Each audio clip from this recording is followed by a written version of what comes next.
Sorry, Mr. Ledesma. Chinek ko yung background mo. Investor, mga pinanggalingan mo pala sa mga investment, asset, liability, sum. Kaya sana ito pong PhilHealth, mag-focus tayo dito sa talagang focus natin, which is yung healthcare benefit, instead sa investment. Government subsidy na pupunta lamang sa investment. Budget ng PhilHealth ay 100 billion. At ang 80 billion doon supposed to be should cater to the indirect contributors. So bakit nyo ini-invest yung subsidy ng government na supposedly yung 80 billion or certain percentage of that budget must cater to the indirect contributors?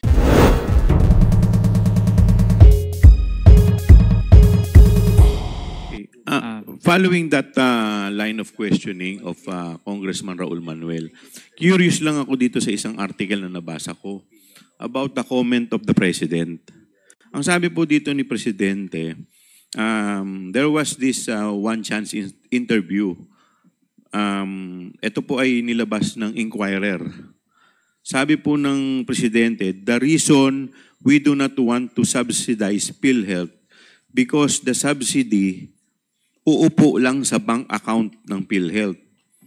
Hindi magagamit Marami tayong paggagamitan noon, so that's the simple explanation there. Now, my question is, yung subsidy po ba ninyo, saan nyo normally pinapasok na account ito?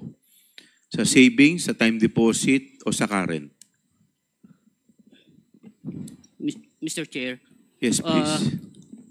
Of course, the subsidy from the national government receive po ng ating kahera, and ito po ay pinapasok natin dalawang bagay po. Benefit payment, pambayad natin sa mga benepisyo. Pag hindi po natin magagamit, Mr. Chair, of course we have also collection from the direct contributors, ay pinapasok po natin ito sa investment po. Saan sa? Investment. Sa investment din. Opo.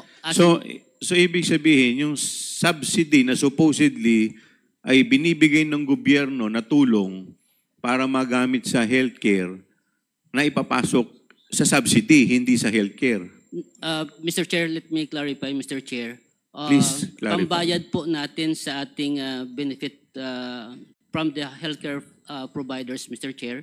That's number one. Pag hindi po siya magagamit because mayroon naman tayong enough funds from the direct contributors as well, kasi ano to ano pong instance na nagamit ninyo yung subsidy?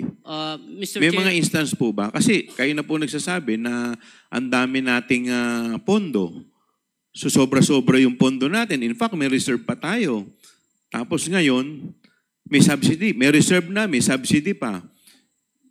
So, kasi parang ang interpretation ko dito, ewan ko kung tama yung pagkakaintindi ko, binibigyan tayo ng subsidy para gamitin sa healthcare, pero nangyayari, parang ngayon, naririnig ko po, additional investment na naman po.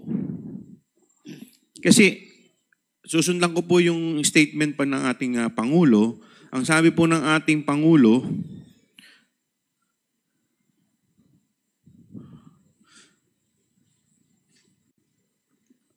the current problem with PhilHealth is not its budget, nor its coverage, but its system that has been clogged due to its limited processing capacity. So baka mamaya, masyado tayo nakapokus doon sa investment aspect.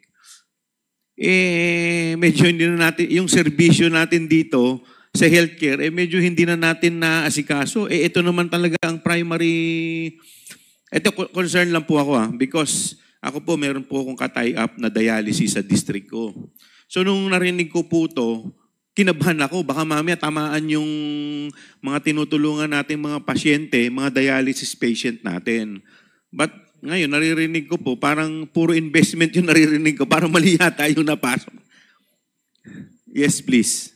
Mr. Chair, actually, thank you very much for that comment. Maganda po yung comment nyo. I'll try to answer your question best possible, no? And then I think Sir Net will also want to add, no? Alam nyo, Mr. Chair, ang pwede rin kasi nangyari doon, masyadong malakas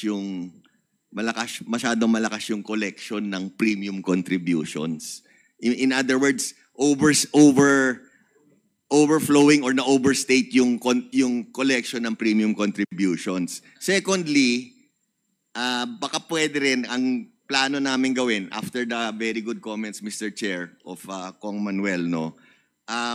We are going to change our policy and focus more on benefit expansion, which we are currently doing, no? So, ang gagawin namin, well, number one, baka masyadong malakas nga yung overflowing yung premium contributions, diba? And then secondly, we will really focus, or we will continue to what we've been doing in the last 2 years on benefit expansion po, no? Yes, kasi alam mo, Mr. Ledesma, kami po kasi may sarili kami mga constituents. At number one po talaga sa problema ng constituents namin is healthcare. Yan talaga number one. Ang laking bagay po sa amin yung mga ini-endorse po namin sa DOH, yung mga guarantee letter. Ang laking bagay po niyan. With this PhilHealth, lalong dadagdag po sana yung tulong. Kaya sana, kasi for example, ma-confine ka sa heart center, ang bill mo, 1 million. Sana makukuha ng 1 million yung mga constituents namin. Di ba? Kaya kami, sa totoo lang, kung kinakailangan namin lumuhod sa DOH para matulungan yung constituents namin, ginagawa namin eh. Kaya sana ito pong PhilHealth, mag-focus tayo dito sa talagang focus natin, which is yung healthcare benefit, instead sa investment. Because, sorry Mr. Ledesma, chinek ko yung background mo. Investor, mga pinanggalingan mo pala sa mga investment, asset, liability, sum. So galing ka pala sa mga, so I understand magaling ka sa investment. But this is an entirely different matter. So dito, ang investment natin dito, buhay ng tao. Yun ang tinitingnan namin lahat ng mga congressman dito.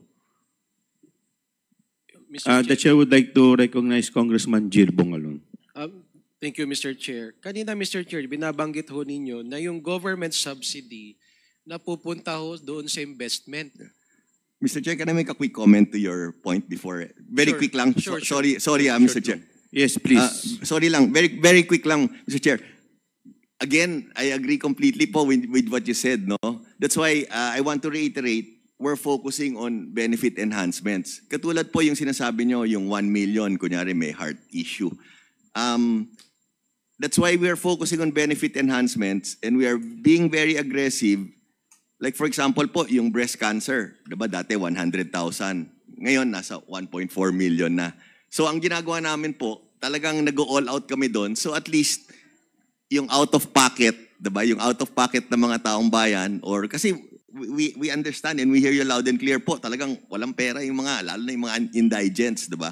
So that's where we're really focused on, no? And talagang hindi kami po titigil yun. Just wanted to highlight that po. Thank you very much po. Again, thank Congressman you, Mr. Jill. Chair. This is just a clarification, Mr. Chair, because you have mentioned a while ago na yung government subsidy na pupunta lamang sa investment. Clarification lang sapagkat sa 2023 GAA, ang budget ng PhilHealth ay 100 billion. At ang 80 billion doon supposed to be should cater to the indirect contributors. So bakit nyo ini-invest yung subsidy ng government na supposedly yung 80 billion or certain percentage of that budget must cater to the indirect contributors? Same with the 2024 GAA. Ang budget ng PhilHealth is 60 billion. 40 billion doon ay para sa indirect contributions. So, hindi yun natin maintindihan bakit napupunta lahat sa investment, which is supposed to be, you are here to expand the healthcare benefits of the member contributors. Now, ang question ko lang, Mr. Chair, with the excess funds which you can utilize for the expansion of the healthcare benefits, would that also can cater to the indirect contributors? Pwede mo nyo ba i-cater pa yun? Instead, even if without the subsidy from the government, you have so many excess funds eh. Mr. Chair. Please, Mr. Lim Siaco. Maraming salamat, Mr. Chair. Mr. Chair, for the year 2024 na lang, Mr. Chair. 2024, this is already benefit payment. When you say benefit payment, lumabas na pera from PhilHealth, Mr. Chair. September financial report. Our benefit payment is 117.6 billion.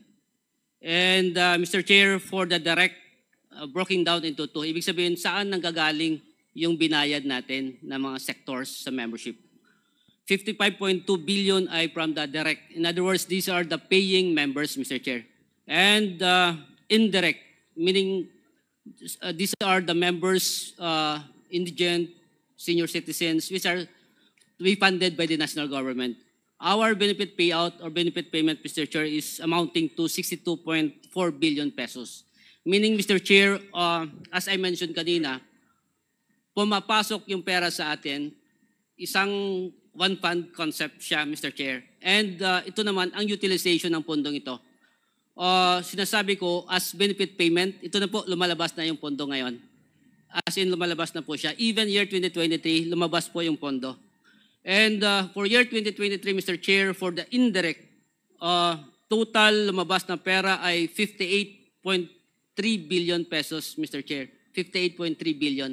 In other words, Mr. Chair, as I mentioned kanina, pumapasok siya sa kaban ng PhilHealth and binabayad natin sa benefit payout. Pag hindi natin magagamit dahil sa mayroon tayong exist na pondo from the direct and indirect, pinapasok na natin sa investment. Meaning, whatever amount na hindi natin magagasta, Mr. Chair, ay pinapasok natin sa investment to earn something interest, Mr. Chair, para hindi masayang yung pondo na ito. But, Mr. Chair, for the information of everyone and our constituents, Mr. Chair, year 2024, benefit payout amounting to, as of December 6 na ito, Mr. Chair, from cash position report, 155.5 billion already na ilabas ng PhilHealth. Compared to last year na whole year, 118 billion pesos only. So in other words, Mr. Lim Siaco, wala po kaming pakialam kahit ubusin nyo yung pondo ng PhilHealth. Basta't as long as ito magamit ninyo sa health benefit ng mga kababayan natin. Because let me walk you through Republic Act 10606, amending Republic Act 7875, Section 27, Reserve Fund.